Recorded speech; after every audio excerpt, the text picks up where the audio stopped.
Le jour où le français deviendrait une langue officielle, aux côtés de l'anglais et du Kiswahili au Kenya, un nouveau chapitre s'ouvrirait dans l'histoire culturelle et linguistique du pays. Imaginez un instant dans les rues de Nairobi. Les sons mélodieux du français se mêleraient à l'énergie du Kiswahili et aux nuances de l'anglais, créant un mélange riche et harmonieux. Cette cohabitation des langues renforcerait les liens entre les communautés et enrichirait le patrimoine culturel national. Ce changement pourrait marquer le début d'une renaissance culturelle. Le français deviendrait une passerelle entre les générations, offrant aux jeunes l'opportunité de découvrir une nouvelle langue et des œuvres littéraires emblématiques de Victor Hugo et Maryse Condé.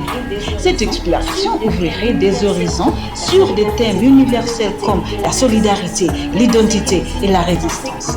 La musique et le cinéma français, quant à eux, apporteraient une nouvelle profondeur artistique, tout en s'intégrant aux traditions locales pour stimuler la créativité. Sur le plan économique, un Kenyan trilingue pourrait bénéficier d'un essor des échanges avec les pays francophones, attirant des investisseurs et dynamisant le tourisme.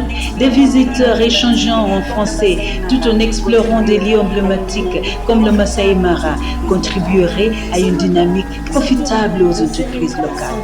Cependant, ce tournant ne serait pas sans défi.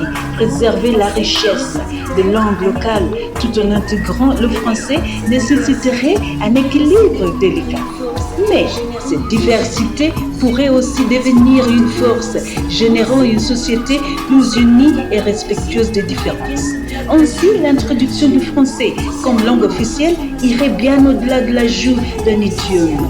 Ce serait une transformation profonde, culturelle et sociale.